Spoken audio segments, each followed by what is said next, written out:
këto vendime që marrin dikush për arsye, simpatia, apo për interesa personale. Faleminderit shumë. Përsëri, çfarë duhet të bëjmë kur i gjithë farefisi dhe shoqëria janë kundër teje vetëm pse e ke bërë një puthje skenike? Çfarë duhet të bëjmë? Është profesion.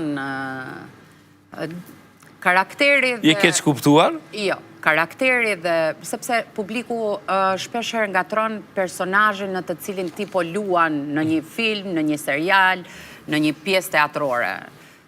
Nuk janë unë. Nuk janë unë, nuk është karakteri im, dhe çdo kush që më njeh dhe edhe aty që unë kam folur për jetën time pa doreza, me sinqeritet, dhe njerëzit që më njohin e din që unë nuk kam maska, e din që unë nuk përdori, po them, perde për të mbuluar. Roli është rol, skenari është skenar, prandaj është profesioni aktorit një ndër 5 profesionet më të vështira në botë. Nuk e bën do kush do profesion, është e vështirë të puthësh dikë që nuk ndjen për të, po themi në rol. Është e vështirë kur ti nuk ke kimi me një person, kur këtë person e njeh për herë të parë dhe duhet bashkëpunosh dhe duhet ta puthësh.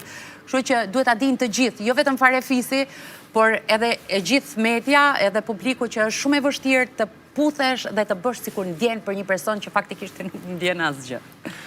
Ama i kushëriri atje nuk e ka këtë gajle. Edhe unë se kam gajle hiç. Ai e ka gajle tjetër dhe pse u puth Ariola. Edhe unë se kam gajle hiç, për sa kohë që faturat e mia i paguaj vet nga profesioni im, kushëriri të paguaj ato të Ka fundi janë pyetjet më të vështira, kështu që ta kesh parasysh.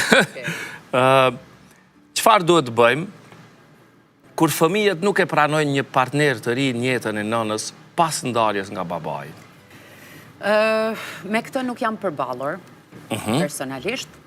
Domethënë, janë bërë 12 vite që jam ndarë dhe nuk e kam marrë këtë hap që unë t'ju prezantoj fëmijëve një partner të ri. Nuk e di se si do reagojnë, se nuk e kam provuar. Nuk e ke biseduar kur? Jo, e kemi biseduar, bisedojmë shpesh se ne jemi një familje shumë hapur në këto biseda. Unë bisedoj edhe kam pranuar që bisedoj hapur mbi çdo lloj teme të mundshme jetësore me fëmijët e mi. Pas skema pa doreza, Cili është reagimi i tyre hipotetik?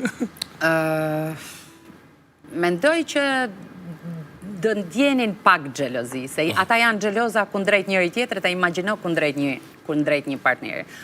Por mendoj që në qoftë se do ndodhe dhe do gjej një partner jete, dhe kur t'ja u prezantoj, mendoj që ata do kenë gjetë partnerët e tyre dhe do të mirë kuptojnë plotësisht, mendoj. Faleminderit shumë. Pra gjithçka të bëhet natyrshëm dhe përmes komunikimit dhe fjalëve. E kam shprehë që dua që rritjen, adoleshencën ta kalojnë në mënyrën më qetë mundshme dhe mos jem unë problemi që ju sjell edhe një problem në jetë, sepse nuk e kanë të lehtë, nuk e kanë pasur të lehtë ndarjen tonë. Janë mësuar, tani janë komplet okej, dhe shpeshherë më thonë nuk do të kisha paraftëruar, domethënë dot me prindin tjetër. Si aktore, çfarë duhet të bëjmë, apo si aktor, kur na afrohen role provokuese, në të cilën përfshihen ndoshta edhe skena hot, apo edhe masturbimi? Unë një njeri që po theme ka mbaruar shkollën e lartë,